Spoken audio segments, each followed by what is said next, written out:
Ladies and gentlemen, I met up once again with Dave Sinclair, my cousin. And I spoke to Dave at length, and you're going to see the rest of the interview. I spoke to Dave at length, and Dave expresses himself maturely, coming with peace within, with no anger, with no hurt, hard feelings towards anyone. He explains how people are not loving each other, especially people from within the church. So we want you to just sit back and relax and enjoy 15 or 20 minutes with Dave Sinclair, listening to the brother, listening how powerful he comes across with his music. Ladies and gentlemen, I present to you none other than Mr. Dave. Don't touch your dial, Big Stone. I'm here with my cousin, Dave Sinclair. But he's known world over because this video, the first one that we did, is tearing up. It's going viral on YouTube. And that is the video we did in September 2012. But here we are, ladies and gentlemen, my cousin again, Sinclair. Sinclair, how you doing? Because I'm fine, man. How is everything with you, man, since the last time we spoke? Well, it's a struggle, but in the valley, you have to humble yourself. Because, when you know good things are ahead of you, it's a joy within. So I'm just taking it easy because better days ahead. I noticed that your natty dreadlocks has grown. And me and you now favor each other even more so than so. But what has been going on with your faith in the Almighty? Because I know you never leave that faith. Well, my faith is getting more and stronger. As I get stronger, I can see the flaws in society and in the churches where there's no love. There is no love because it's like we are not calling on the Creator with a genuine heart. And the Lord said the poor always gonna be with him. And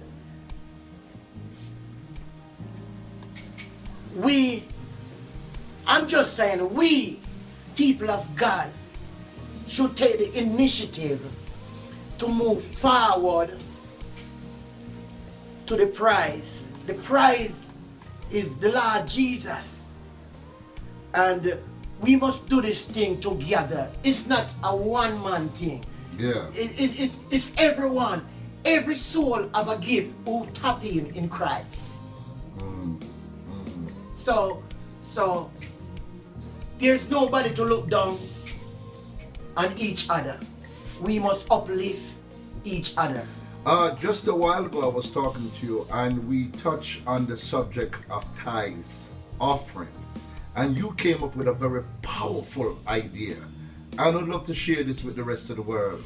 What are your thoughts on church members giving tithes to the church? And how you see some of these pastors, and we're not going to get into name calling. Yes. But how you see the way they disperse of this millions of dollars that they collected. Do they share it with the church? And what are your ideas that should be done with the offering? Well, with a spiritual outlook,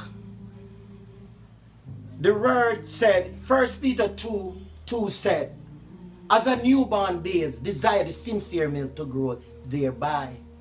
So when we are a baby in Christ, we must drink the sincere milk. So when we grow eating meat, it's supposed to be sincere meat.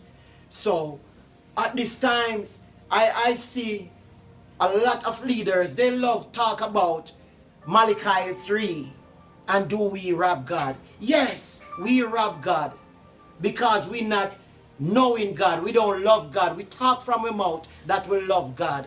And tithes is not just go to the congregation and giving money and to pay light bills and do things for the church. The church is us. but we say the church building and to bring the news all over. No, God don't intend to do that.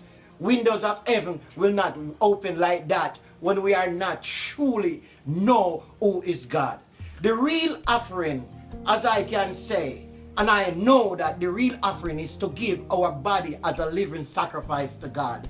The real tithes is within us to know that when our brother or sister in need, we could give and help. We should work together. We should work together, love one another. That's the real tithing.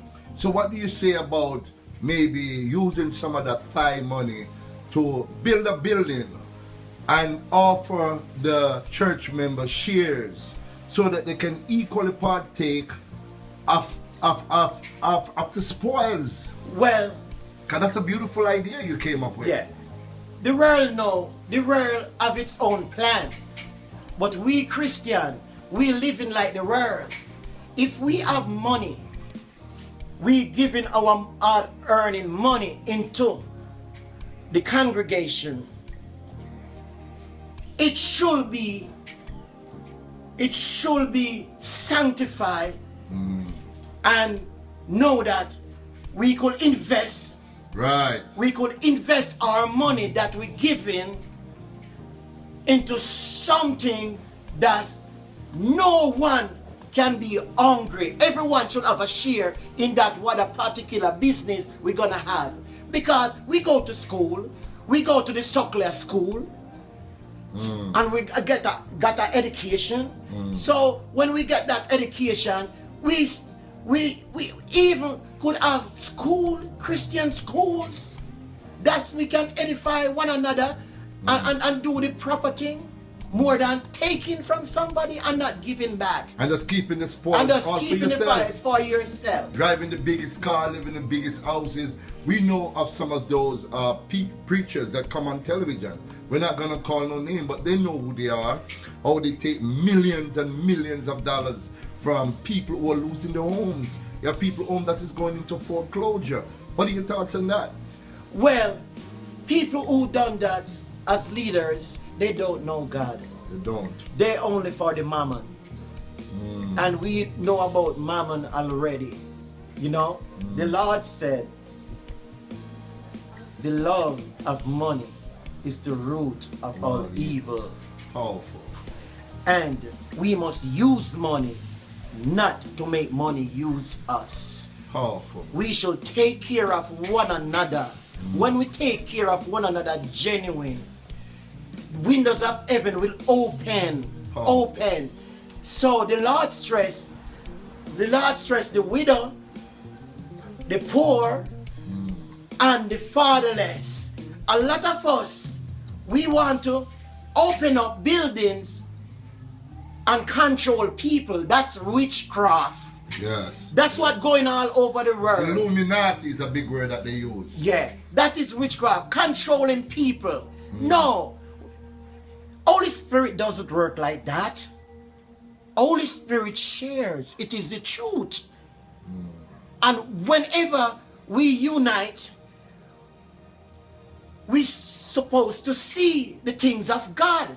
How can the fatherless learn when the fatherless see we Christian living like cannibals against one another? Beautiful. How can the fatherless see the fatherless must rebel? Like the ISIS, they are the fatherless. Like the man who commit murder over there for nothing, they are the fatherless. They don't know God. So we Christian living like puss and dog with one another, we find too much fault. And we find faults of who we sex, who we go out with. No, that's not the real issue God wants. The real issue is to love God first. Then we can love one another. Beautiful. Now, Sinclair, now your career is looking brighter and brighter since the last time. Because that immigration song, I got a lot of emails about that INS song that you did. What has been happening with you in your musical career? Because I see your spiritual career is going stronger and growing and growing. What is happening with you musically? Well, what happening to me musically? the music that's within me is just burning me up. But I just can't find a real producer to produce me, to let out some of these words so I can explain the thing that God put within me.